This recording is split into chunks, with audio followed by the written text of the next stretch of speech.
ABP news में स्वागत है आपका। आपके साथ मैं हूं सुमेरा खान। हम बड़ी बहस करेंगे और बड़ी बहस का मुद्दा आज है कि गिरिराज सिंह पर बीजेपी कार्रवाई क्यों नहीं करती है। लेकिन इस बड़ी बहस को शुरू करें, इस खबर पर जाएं उससे पहले एक बड़ी खबर आपको दे देते हैं। बड़ी खबर आ रही है कांग्रेस पार्टी की तरफ से। कांग्रेस सरकार बनाने की कोशिश करेगी, सूत्रों के हवाले से ये खबर मिल रही है। बीजेपी सरकार को रोकने की कोशिश भी की जाएगी। एग्जिट पोल पर प्रतिक्रिया कांग्रेस पार्टी की तरफ से नहीं दी जा रही है, लेकिन सूत्रों के हवाले से जो खबर है वो ये कि कांग्रेस सरकार नहीं बना पाई तो गैर बीजेपी सरकार को भी समर्थन दे सकती है। एग्जिट पोल में यूपीए 100 से भी नीचे दिखाई दे रही है। कांग्रेस सरकार बनाने की लेकिन कोशिश करेगी, ये बड़ी खबर इस वक्त सूत्रों के हवाले से। लेकिन हम इस खबर पर चर्चा करें उससे पहले जो हम बात कर रहे थे, बड़ी बहस का मुद्दा आज है कि गिरिराज सिंह पर बीजेपी कार्रवाई क्यों नहीं करती है। गिरिराज सिंह ने पहले भी चुनाव के दौरान बयान दिया था। उनके उस बयान से बीजेपी के अध्यक्ष खुद नरेंद्र मोदी ने किनारा किया। कार्रवाई की गई चुनाव आयोग की तरफ से, चुनाव प्रचार से उन्हें रोका गया, केस दर्ज किया गया। लेकिन अब चुनाव खत्म होते ही गिरिराज सिंह ने एक बार फिर उसी तरह का बयान दिया है, लेकिन अभी तक बीजेपी की तरफ से इस पर प्रतिक्रिया नहीं आई है।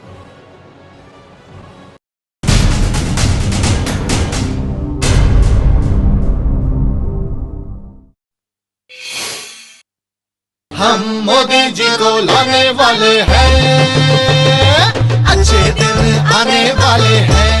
अच्छे दिन का सपना दिखाकर वोट मांगने वाली बीजेपी एग्जिट पोल में सत्ता के करीब दिख रही है, लेकिन पार्टी के नेता इस सपने की हवा निकालने में लगे हैं। पाकिस्तान नरेंद्र मोदी को प्रधानमंत्री बनने में एक बहुत बड़ा हर्डल रोकने का काम कर रहा है, और भारत में कुछ लोग हैं जो नरेंद्र मोदी को रोकना चाहते हैं। जो लोग पाकिस्तान परस्त हैं, कुछ लोग आतंकवाद परस्त हैं, जिनका राजनीतिक मक्का मदीना पाकिस्तान है। ऐसे लोगों का स्थान भारत में पाकिस्तान होना चाहिए।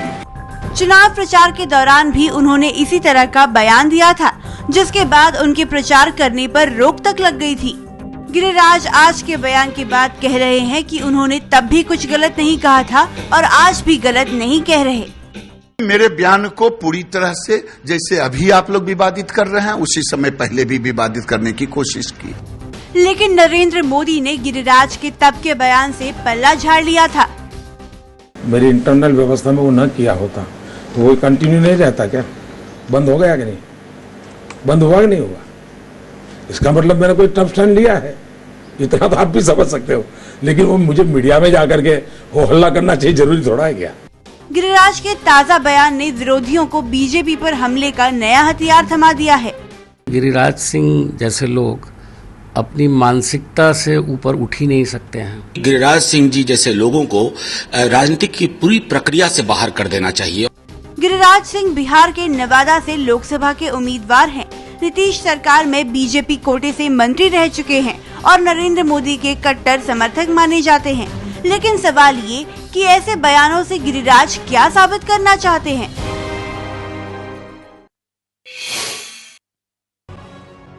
चर्चा करें हमारे साथ यहाँ न्यूज रूम में हमारे तमाम मेहमान मौजूद हैं, एक्सपर्ट्स मौजूद हैं, लेकिन हमारे साथ राजनीतिक मेहमान भी जुड़ रहे हैं। हमारे साथ खालिद रशीद फिरंगी मैली जुड़ रहे हैं लखनऊ से, हमारे साथ इसके अलावा आरजेडी से मनोज झा जुड़ रहे हैं, हमारे साथ प्रेम शुक्ला जी जुड़ रहे हैं, शिवसेना का पक्ष रखेंगे, हमारे साथ विजय जौली जी भी जुड़ गए हैं, हमारे साथ कांग्रेस पार्टी से मुकेश नायक भी जुड़ेंगे। लेकिन विजय जौली जी, सबसे पहले आपसे ही मेरा सवाल कि हमारे साथ मुकेश नायक जी भी जुड़ गए हैं। विजय जौली जी, बड़ा सवाल है कि बीजेपी क्या कार्रवाई करेगी गिरिराज सिंह के खिलाफ? पहले भी उन्होंने जो बयान दिया था उससे पार्टी ने किनारा किया था, लेकिन कार्रवाई नहीं की थी, तो कार्रवाई क्यों नहीं की गई? कार्रवाई क्या करेगी बीजेपी? देखिए, भारतीय जनता पार्टी हमेशा से सभी संप्रदाय के लोगों के अंदर भाईचारे का, सौहार्द के वातावरण के पक्ष में है। भारत के बच्चे और भारत के सपूत, चाहे हिंदू हो, मुसलमान हो, सिख हो या ईसाई हो, वो भारत माँ के आंचल में ही सुरक्षित हैं।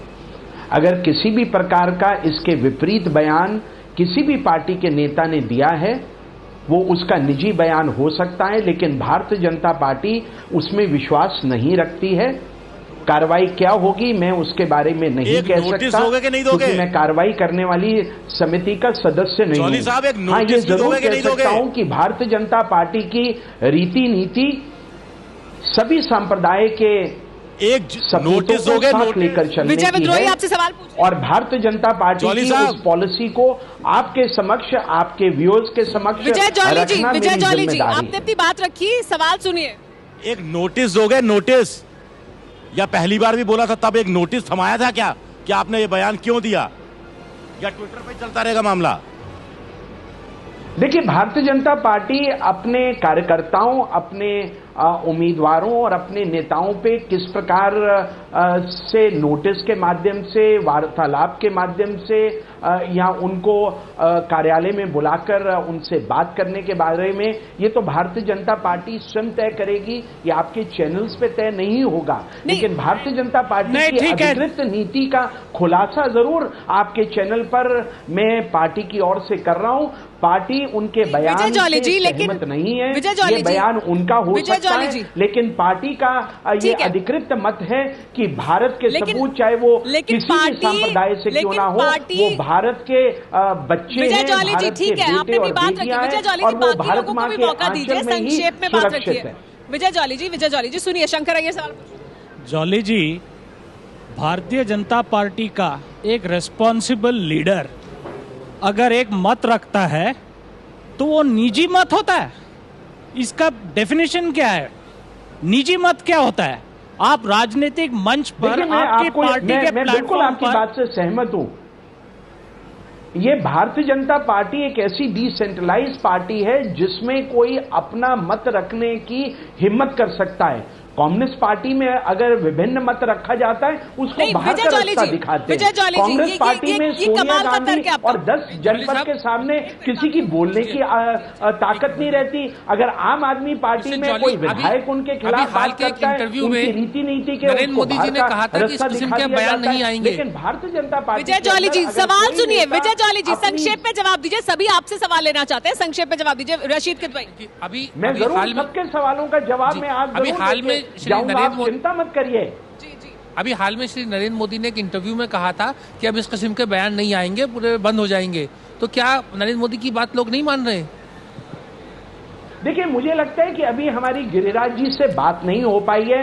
गिरिराज जी भारतीय जनता पार्टी के बिहार के सम्मानित और वरिष्ठ नेता हैं। वो पिछली सरकार में जो भारतीय जनता पार्टी और जनता दल यू की बिहार की सरकार थी, उसके अंदर मंत्री भी रहे। उन्होंने ऐसा बयान क्यों दिया, ये उनसे जरूर बात करेंगे। लेकिन भारतीय जनता पार्टी के अधिकृत मत से मैंने आपके और आपके माध्यम से जो करोड़ों लोग मेरी बात को सुन रहे हैं, उसके सामने हमने भाजपा के पक्ष को इत्तेफाक नहीं रखती, लेकिन ये उनकी निजी राय है।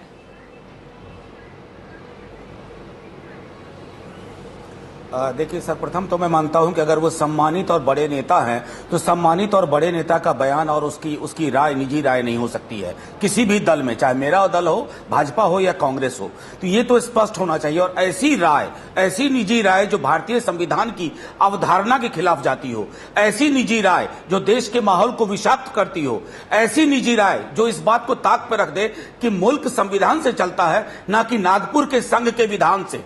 तो अगर इस तरह की रायों को निजी राय कहकर के हम खारिज करेंगे तो मैं समझता हूं कि हम एक बहुत बड़ा खतरा मोल ले रहे हैं। अभी हम चुनाव के विषाक्त वातावरण से तुरंत निकले हैं, और ये पूरी कोशिश किस वजह से की जा रही है? ये पूरी कोशिश की जा रही है कि इस मुल्क में कई टुकड़ों में दीवारें खड़ी की जाए, अलग अलग हिस्सों में, ताकि अंतर सामुदायिक संबंध छत विच्छत हो जाए। और जो भाजपा की हमेशा कोशिश रही है, मैं समझता हूं कि एक रिस्पॉन्सिबल पॉलिटिकल पार्टी के हिसाब से गिरिराज सिंह जी को तुरंत राजनीतिक प्रक्रिया से बाहर करके भाजपा को यह सुनिश्चित करना चाहिए कि मुल्क, अगर कल को उनकी भी सत्ता आती है तो मुल्क का संविधान महफूज है और हर कौम और जाति महफूज है। ठीक है जी, प्रेम शुक्ला जी की प्रतिक्रिया। प्रेम शुक्ला जी, हेलो। मनोज जी की बात से आप इत्तेफाक रखते हैं? क्यों इस तरह के बयान दिए जा रहे हैं, क्यों बीजेपी कार्रवाई नहीं कर रही है? कि गिरिराज, नहीं, मुझे लगता है कि गिरिराज सिंह ने अगर किसी कौम विशेष के खिलाफ विद्वेष भड़काने के इरादे से कोई बयान दिया हो तो पार्टी निश्चित तौर पर उनसे इस पर जवाब तलब करेगी, जो मैं भारतीय जनता पार्टी को समझता हूं। लेकिन इससे पाकिस्तान परस्तों के खिलाफ बोला हो तो इसमें गलत क्या है?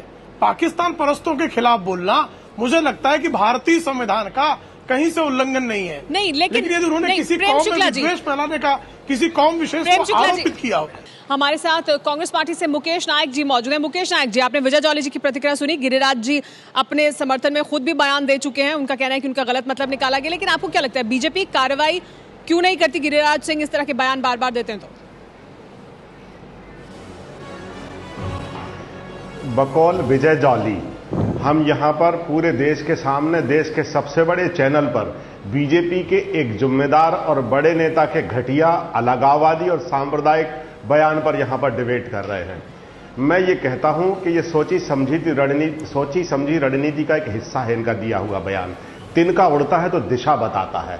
पिछले 50 सालों में बीजेपी ने जिस विचारधारा का पोषण किया है, जिस तरह का कैडर तैयार किया है, जिस तरह के प्रशिक्षण शिविर लगाए हैं, जिस तरह के ब्रेन की कंडीशनिंग की है, ये उसका प्रस्फुटन है, उसकी ये अभिव्यक्ति है। और हम लोगों ने चुनाव के समय स्पष्ट रूप से ये कहा था कि देखिए, सबसे बड़ी समस्या है इस देश की कि शांति, समुदायों में सामंजस्य, मिलजुल कर काम करने का वातावरण, वो अभी तो इनकी सरकार नहीं बनी, रणनीति के तहत अभी तो केवल मतदान हुआ है। तो आपका कहना है कि रणनीति के तहत नहीं करते हैं कार्रवाई? गिरिराज सिंह इस तरह के बयान दे रहे हैं। नहीं, मैं ये कह रहा हूं कि इस तरह के बयान रणनीति के तहत दिए जाते हैं, इनके विचारधारा के अनिवार्य हिस्से हैं। और पिछले 50 सालों में जिस तरह की विचारधारा का उन्होंने पोषण किया है, उसकी अभिव्यक्ति है। अभय दुबे जी कुछ कहना चाहते हैं? देखिए, गिरिराज जी जो हैं, जब वो ये बयान देते हैं कि मोदी विरोधी पाकिस्तान चले जाएं, तो आप उनके चेहरे को ध्यान से देखिए। उनके चेहरे पे कुछ खास तरह के भाव होते हैं। उन भावों को डिकोड करने की जरूरत है। मोदी जी ने वो भाव डिकोड कर लिए हैं। मोदी जी चमत्कारी पुरुष हैं। वो आएंगे तो अच्छे दिन भी साथ में लाएंगे।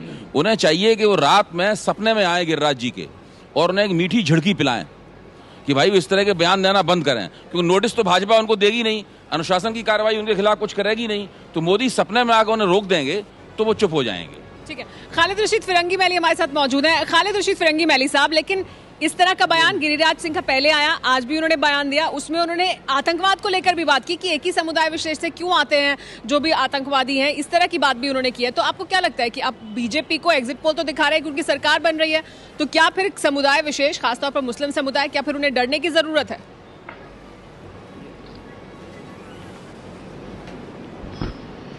नहीं, ये बात हम लोग पहले दिन से कह रहे हैं कि मुसलमानों को सिर्फ अल्लाह के अलावा किसी से कतई तौर पे डरने की ज़रूरत नहीं है, और चाहे कोई हुकूमत आए या कोई हुकूमत जाए। और जहाँ तक गिरिराज के इस बयान का सवाल है, तो ये बहुत ही ज़्यादा अफसोसनाक और काबिल मजम्मत बयान है। हम लोग इसकी सख्त अल्फाज में मजम्मत करते हैं, इसको कंडेम करते हैं, और उसमें इस बयान से कहीं ना कहीं रिलीजियस सेंटिमेंट्स को हर्ट करने की कोशिश की गई है। अभी आपके कोई पैनलिस्ट ये बात कह रहे थे कि जो पाकिस्तान परस्त हैं उनको डरने की ज़रूरत है, उनको फिक्रमंद होने की ज़रूरत है, और जो पाकिस्तान परस्त नहीं है वो उनको कोई भी फिक्र करने की ज़रूरत नहीं है। तो इसमें दो पहलू हैं। पहला पहलू तो ये है कि कहीं ना कहीं आप पाकिस्तान को इतना ताकतवर बनाकर पेश करने की कोशिश कर रहे हैं कि वो जिसको चाहे प्राइम मिनिस्टर हिंदुस्तान में बनाए और जिसको चाहे प्राइम मिनिस्टर बनने से रोक दें। दूसरी बात, जहाँ तक मुसलमानों का मजहब का सवाल है, तो गिरिराज ने अपने बयान में मक्का और मदीने का भी नाम लिया है, और मक्के और मदीने से मुसलमान मजहबी तौर पे वाबस्ता है। इसलिए इस किस्म के बेहुदा बयान को मुसलमान किसी भी सूरत में बर्दाश्त नहीं करेगा। अगर आप उसको अपने इस बयान में या किसी भी बयान में आप अयोध्या के खिलाफ रोज बयान देंगे, हमारे श्रद्धा का कोई कद्र नहीं है क्या? अयोध्या के खिलाफ सारे लोग बयान देते हैं, आप इस पर भी बात कर लीजिए। कौन, किसने दिया अयोध्या के खिलाफ बयान? अयोध्या के बारे में हम कह देते हैं, रामलला की बात कर देते हैं। कतई तौर पे किसी भी मुसलमान ने, सारे सेकुलरों ने दिया, सारे मुस्लिम नेताओं ने दिया, किसी भी मुसलमान ने अयोध्या के खिलाफ बयान नहीं दिया है। और आज तमाम मुस्लिम लीडर, तमाम मुस्लिम लीडर श्री रामचंद्र जी की इज्जत करते हैं। प्रेम शुक्ला जी, प्रेम शुक्ला जी चुनाव हो चुके हैं। प्रेम शुक्ला जी चुनाव हो चुके हैं। प्रेम शुक्ला जी चुनाव हो चुके हैं। चुनाव हो चुके हैं। प्रेम शुक्ला जी चुनाव हो चुके हैं। इसको नेतागिरी का फ्रंट न बनाए, है ना? ये सीरियस डिस्कशन है। इसमें चुनाव पर ना लाए ज्यादा अच्छा है। तो कहीं पर किसी की भी धार्मिक भावनाएं आहत नहीं होनी चाहिए। प्रेम शुक्ला जी, किसी की भी धार्मिक भावनाएं आहत नहीं होनी चाहिए, लेकिन लेकिन उस पर राजनीतिक रोटियां भी सेकने की जरूरत नहीं है। बड़ी खबर आ रही है प्रधानमंत्री मनमोहन सिंह को लेकर। रतन टाटा ने बयान दिया है। रतन टाटा ने प्रधानमंत्री मनमोहन सिंह की तारीफ की है। इस बयान में पहले 5 साल अर्थव्यवस्था में खूब तरक्की हुई, ये कहा है रतन टाटा ने, और दूसरे 5 साल में पटरी से उतरी अर्थव्यवस्था, ये कहा गया है उनकी तरफ से। आज ही सोनिया गांधी डिनर पार्टी दे रही हैं विदाई प्रधानमंत्री मनमोहन सिंह को। नीतियों पर भी रतन टाटा ने अपनी प्रतिक्रिया दी है। रतन टाटा का मनमोहन सिंह पर यह बयान सामने आया है जिसमें उन्होंने कहा है कि पहले 5 साल अर्थव्यवस्था खूब अच्छी रही, उसने तरक्की की, लेकिन उसके बाद के 5 साल में अर्थव्यवस्था पटरी से उतर गई। हमारे साथ शंकर अय्यर यहाँ मौजूद हैं। शंकर, आपसे जानना चाहेंगे कि प्रधानमंत्री मनमोहन सिंह की तारीफ की है रतन टाटा ने, लेकिन साथ ही उन्होंने जो बाद के 5 साल थे जिसको लेकर बहुत चर्चा मेरे प्रधानमंत्री मनमोहन सिंह, उसकी भी जिक्र किया। देखिए, सच्चाई का जिक्र किया। पहले 5 साल में तो ग्रोथ हुआ है, तो रतन टाटा उससे मना नहीं कर सकते। दूसरे 5 में जो हाल हुआ है उसका जिक्र करे बगैर वो रह नहीं सकते। इस बयान को महज शिष्टाचार के रूप में मैं देखता हूँ। एक शिष्ट व्यक्ति जो बिजनेस का लीडर है और एक आउटगोइंग प्राइम मिनिस्टर को उन्होंने एक सलामी भरी है शिष्टाचार। इससे ज़्यादा इसमें कोई मैं मतलब नहीं निकालना चाहूँगा, क्योंकि सब जानते हैं कि अगले 5 साल में क्या हुआ, स्कैम हुए, इन्फ्लेशन। लेकिन कहीं ना कहीं शिष्टाचार में भी उन्होंने ये बात कही कि अगले जो 5 साल थे, बाद के जो 5 साल थे, यूपीए 2 के जो 5 साल थे, उसमें सब कुछ ठीक नहीं रहा। नहीं, बिल्कुल रतन टाटा उससे मना नहीं करेंगे और उससे बयान देने से हटेंगे भी नहीं, क्योंकि रतन टाटा की एक कमेटी थी, इन्वेस्टमेंट कमीशन, जिसने एक 300 पेज की रिपोर्ट दी थी, उसमें से एक पन्ना भी इम्प्लीमेंट नहीं हुआ अगले 5 साल में। तो ये सब बात सब कुछ जानते हैं। इस देश में अगले 5 साल में जितने इंडियन बिजनेसमैन थे सब विदेश में निवेश कर रहे थे, कोई देश में निवेश नहीं कर रहा था, और इस पर भी रतन टाटा ने बयान दिया था। रतन टाटा ने स्कैम्स पर भी बयान दिया था, तो वो उससे हट नहीं सकते। वो शिष्टाचार उन्होंने निभाया है, लेकिन साथ ही क्या हुआ यूपीए 2 के दौरान अर्थव्यवस्था को, उस पर भी बयान दिया है रतन टाटा ने प्रधानमंत्री मनमोहन सिंह को लेकर। एक बार फिर रुक करते हैं। हमारी बड़ी बहस का मुद्दा आज ये कि गिरिराज सिंह का जो बयान है उस पर बीजेपी आखिर कार्रवाई क्यों नहीं करती। हमारे साथ यहाँ तमाम मेहमान मौजूद हैं। अतहर हुसैन साहब एक सवाल लेना चाहते हैं। मैं ये कहना चाहूँगा जॉली साहब से कि अगर बेहतर होता, अगर मोदी जी प्रधानमंत्री बनने की कवायद चल रही है, अगर मोदी जी की तरफ से एक ऐसा मैसेज जाता तो इस पूरे मुल्क में एक माहौल बन रहा है और इसका बड़ा अच्छा असर होता कि उस गिरिराज सिंह जी के बयान पे उनको रोकते, या कोई भी बीजेपी की तरफ से कोई एक डिसिप्लिनरी एक्शन होता तो एक बहुत पॉजिटिव मैसेज। विजय जॉली जी, देखिए, हमारी शुरू से ये राय रही है, मक्का हो या काशी, रोम हो या अमृतसर, विभिन्न संप्रदायों के लोग जो भारत में बसते हैं, भारत के बेटे और बेटियां हैं। हम पाकिस्तान और चीन और आसपास के पड़ोसी मुल्कों से भारतीय जनता पार्टी अच्छे संबंध चाहती है। इसलिए हमने शुरू में कहा। सीधे जवाब की उम्मीद करते हैं आपसे, सीधा जवाब दीजिए। देखिए, मैंने सीधा जवाब दिया। विजय भाई, आपने किसी में और किन परिस्थितियों में गिरिराज किशोर जी ने जो बयान आप कह रहे हैं वो दिया, उनसे जरूर बात करेंगे। बयान दिया, लेकिन पहले चरण में भारतीय जनता पार्टी ने अपने भाजपा की रणनीति क्या है वो मत ना सुनाइए किया है। पिछले 3-4 महीने से यही मंत्री बने रहे, पी चिदम्बरम वित्त मंत्री बने रहे, उन पर भी कभी कोई कार्रवाई नहीं हुई। नहीं, प्रेम शुक्ला जी, प्रेम शुक्ला जी, आतंकवाद ये एक कल्पना के अलावा कुछ नहीं है। नहीं, प्रेम शुक्ला जी, अगर नहीं, प्रेम शुक्ला जी, बात बताइए। लोगों ने कहा, तो आप ये कहना चाहते हैं कि ऐसा ही होगा, इस तरह के बयान दिए जाएंगे, आप ये कहना चाहते हैं? एग्जिट पोल दिखा रहे सरकार बनने वाली है, तो क्या यही होगा? नहीं होना चाहिए, लेकिन जो परंपराएं आपने प्रारंभ की है, इसलिए दूसरी तरफ भी इस तरह की बातें होती है। परंपरा किसने स्थापित की? प्रेम शुक्ला जी, आपके यहाँ कदम साहब ने कोई स्टेटमेंट दिया तो उद्धव जी ने उस पर एक्शन लिया। जब कदम बोलते हैं मुसलमानों के खिलाफ तो उद्धव जी खुद बड़ा दिल रख के उस पर एक्शन लेने की बात करते हैं, उस बयान को गलत कहते हैं। लेकिन जब गिरिराज सिंह कहते हैं तो आप उसको डिफेंड करते हैं। सवाल वो नहीं है, लेकिन कांग्रेस से आप भी अपेक्षा क्यों नहीं करते वानखेड़े जी? मेरा सवाल आपसे है। नहीं, अभी तो गिरिराज जी ने बयान दिया ना, प्रेम शुक्ला जी अभी उस पर बात करिए। बात करने को राजी है, लेकिन गिरिराज जी ने बयान दिया ना, सुशील कुमार शिंदे की प्रेम शुक्ला जी, उस पर बहुत चर्चा हो चुकी है। अभी गिरिराज जी ने बयान दिया तो मुद्दे पर रहते हैं, उस पर चर्चा करते हैं। सुशील कुमार शिंदे मैं गिरिराज सिंह का समर्थन नहीं कर रहा हूँ। मैं गिरिराज, लेकिन सवाल तो पैदा होता है ना दिबांग, एक सवाल, ये कांग्रेस के लोगों को आपने क्या कवच दे दिया है? चलिए हो गया, आपका टाइम हो गया, आपके नंबर बन गए। देखिए हो क्या रहा है कि इनकी सरकार बनने वाली है।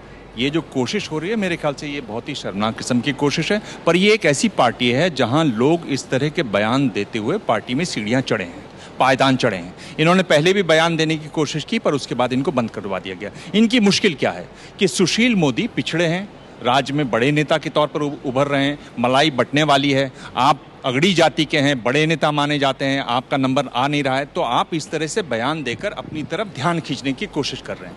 ये सिर्फ वही है, इसमें आप ये समझें कि ये नरेंद्र मोदी के इशारे पे हो रहा है। ये ऑटो मोड पे आ गए हैं। नेता कई बार जब छोड़ दिए जाते हैं ऑटो मोड पे आ जाते हैं, ध्यान आकर्षित करते हैं, उससे ज्यादा इस पर कुछ नहीं है। इसमें पार्टी का भी बहुत बार नुकसान होता है और इस पर कार्रवाई होगी। मुझे ऐसा लगता है ये दिन चले गए जब पार्टी इस तरह से किया करती। नहीं, सवाल नहीं है, मैं थोड़ा सा इनसे सहमत नहीं रखता हूँ, क्योंकि अगर आप कह रहे हो कि नरेंद्र मोदी जी के इशारे पे नहीं हो रहा है, अगर आप आरएसएस जब से फॉर्म हुआ उसकी हिस्ट्री देखें, आज तक हमेशा मल्टी स्टेटमेंट्स आए इस संघ परिवार जो कहते हैं अपने आप से। चाहे फिर ये बाल ठाकरे हो, एक स्टेटमेंट देता था साउथ इंडियंस के खिलाफ, फिर दूसरे स्टेटमेंट देने लग गए उत्तर प्रदेशियों के खिलाफ। तो ये इनकी मिली जुली एक स्ट्रैटेजी है, एक अटैक करता है, एक डिफेंड करता है, एक न्यूट्रल होता है। यही इनकी स्ट्रैटेजी होती है, यही स्ट्रैटेजी होती है इनकी। कांग्रेस के इतिहास को पढ़ ले। और आज शिवसेना नहीं, लेकिन वही संघ परिवार का हिस्सा था। चलिए ठीक है, लेकिन विजय जॉली जी से एक मिनट विजय जॉली जी से लेकिन सवाल ले लेते हैं। विजय जॉली जी, लेकिन अपनी जानकारी सुधार ले, लेकिन विजय टेलीविजन पर आने के पहले जरा पढ़ लिख कर आया करें। ठीक है, चलिए प्रेम शुक्ला जी अपनी बात रखिए। विजय जॉली जी, लेकिन आप लगातार गिरिराज जी के बयान को डिफेंड करने की कोशिश कर रहे हैं, जो अभी दिबांग ने कहा, क्या ये इस वजह से हो रहा है? क्या अब सत्ता करीब दिखाई दे रही है तो हर नेता बयान देकर सुर्खियों में बने रहना चाहता है, आगे बढ़ना चाहता है? क्या ये हो रहा है? पार्टी रोकेगी नहीं इसे? देखिए, मैंने शुरू में स्पष्ट किया, भारतीय जनता पार्टी गिरिराज जी के बयान से सहमत नहीं है। भारतीय जनता पार्टी हमेशा से अपने देश के अंदर, चाहे हिंदू हो, मुसलमान हो, सिख हो, ईसाई हो, सबको भारत का सपूत मानती है। भारतीय जनता पार्टी पड़ोसी देशों से अच्छे संबंध चाहती है। लेकिन अगर आप चाहते हैं कि मैं आपके शब्दों का अनुकरण करूं, तो मैं बताना चाहता हूं, अगर प्रधानमंत्री डॉक्टर मनमोहन सिंह ने कहा था, अगर भारत के बद्रीनारायण जी आपसे एक सवाल पूछना चाहते हैं, एक जाति विशेष का अधिकार है। विजय जी, मेरा एक कमेंट भी है और एक सवाल भी। कमेंट ये है विजय जी, मेरा एक कमेंट ये है कि आपसे शायद उत्तर की अपेक्षा नहीं की जा सकती, क्योंकि आप उत्तर नहीं देना चाहते। विजय जॉली जी सुन लीजिए, विजय जॉली जी आपने अपनी बात रखी। विजय जॉली जी, आपसे शायद उत्तर की अपेक्षा नहीं की जा सकती, क्योंकि आप उत्तर नहीं देना चाहते, सीधा उत्तर नहीं देना चाहते, क्योंकि आप चाहते हैं कि इस तरह की स्थितियां बनी रहे कि अब देश में।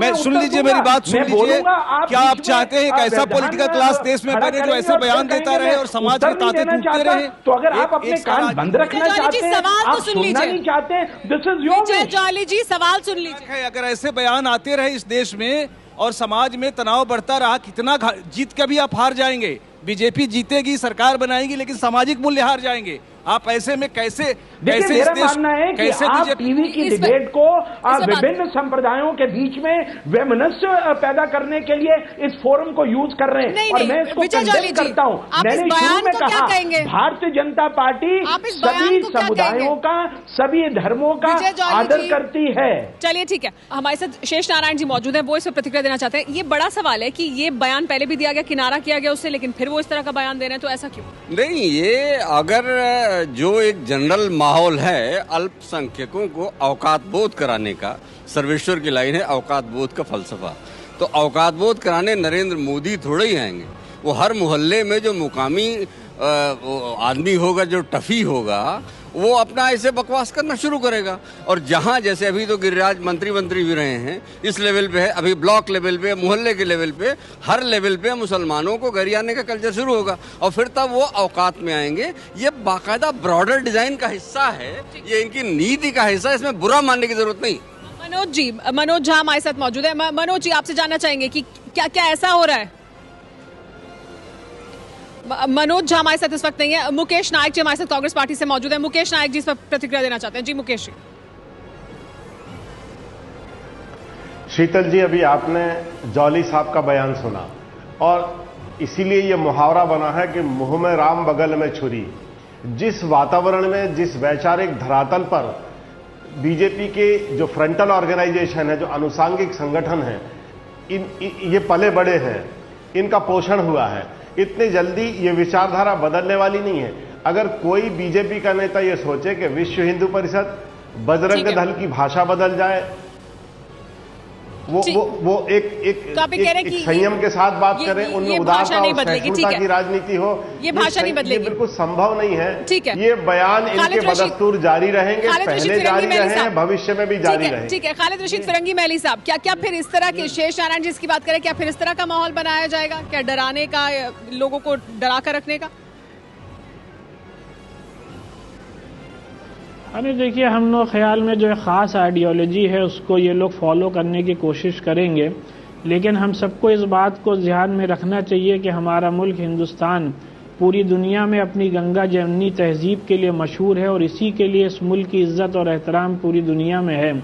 ये वो मुल्क है जहाँ पर कि आज भी हिंदू और मुसलमान दोनों प्यार और मोहब्बत के साथ रहते हैं और इंशाअल्लाह आगे रहते रहेंगे। उसकी सबसे बड़ी मिसाल ये है कि आज भी हम लोग की मस्जिदों के बाहर बड़ी तादाद में हिंदू भाई और बहनें दुआएं लेने के लिए जमा होती हैं। तो ये जो एक कल्चरल, एक मिक्स कल्चर है, इसको चाहे कोई भी सियासतदान जितना भी जहर घोलने की कोशिश करे, उसमें कामयाब नहीं होगा। जॉली जी, एक लाइन का सवाल, लंबा भाषण नहीं चाहिए आपसे, बस थोड़ा सा हाँ या ना में। आप बहुत कर्मठ कार्यकर्ता है बीजेपी के, आपने बहुत बीजेपी के मेहनत करते हैं आपके हाथ से जब कालिक पोती जाती है तो सुबह आप कालिक पोतते, शाम को आपको नोटिस मिलता है, तुरंत आप पे एक्शन हो जाता है। गिरिराज किशोर ऐसा क्या कर रहे हैं कि उनके ऊपर अभी तक कोई एक्शन लिया नहीं पार्टी ने? सिंपल का सवाल, थोड़ा सा। विजय जॉली जी, देखिए, मैं यहाँ पर ये जरूर स्पष्ट कर दूं, भारतीय जनता पार्टी की विचारधारा राष्ट्रवाद से प्रेरित है। मैं राष्ट्रीय स्वयंसेवक संघ का स्वयंसेवक हूँ और एक्शन क्यों नहीं ले रहे ये पूछ रहे हैं आपसे। लेकिन उसके साथ साथ और मैंने शुरू में कहा किसी भी नेता का बयान जो विभिन्न संप्रदायों के अंदर वैर वैमनस्य पैदा करने वाला हो, हम उसके सार्थक नहीं है, हम उसको सपोर्ट नहीं करते। इसलिए हमने शुरू में कहा भारतीय जनता पार्टी की रीत और नीत नहीं है। भारतीय जनता पार्टी तो नरेंद्र मोदी के नेतृत्व में पाकिस्तान के साथ संबंध बनाने की एक और अहम सवाल कि ये लगातार जब बीजेपी का जो चुनाव अभियान चल रहा था, नरेंद्र मोदी से भी ये सवाल कई बार पूछा गया कि क्या मुस्लिम समुदाय को, क्योंकि आप ही ये कहते हैं कि उनको डराया जाता है हमारे खिलाफ, तो क्या उन्हें डरने की जरूरत है? तो उन्होंने कहा नहीं। तो फिर बीजेपी ऐसा क्या करेगी कि आप उस समुदाय में एक संदेश भेजें? अगर आप कार्रवाई नहीं करते हैं तो क्या आप संदेश दे रहे हैं? देखिए, मेरा ये मानना है कि भारतीय जनता पार्टी के शासन में और नरेंद्र मोदी जी के प्रधानमंत्री काल के अंदर देश के अंदर चाहे मुसलमान हो, सिख हो, ईसाई हो या पिछड़ी जाति के लोग हो, किसी भी जाति को किसी से भी कोई डर की जरूरत नहीं है। जो एक डर का हवा एक महज बयान से, एक व्यक्ति के बयान से, एक बिहार के भारतीय जनता पार्टी के वरिष्ठ नेता के बयान से अगर पूरे देश की जातियों को डराया जाएगा, भारतीय जनता पार्टी के खिलाफ एक नेता के बयान से ऐसा माहौल नहीं बन सकता। आप सभी मेहमानों का बहुत बहुत शुक्रिया हमारे साथ इस चर्चा में जुड़ने के लिए। एक नेता के बयान से माहौल नहीं बन सकता, ऐसा कहना है विजय जॉली जी का, लेकिन वो अहम नेता है, सम्मानित नेता है, ये भी वो कह रहे हैं। गिरिराज सिंह के बयान से पहले ही बीजेपी किनारा कर चुकी है। चुनाव अभियान के दौरान फिर दोबारा इस तरह का बयान दिया गया, तो उम्मीद की जाती है कि बीजेपी इस पर कुछ प्रतिक्रिया जरूर दे, कार्रवाई करे।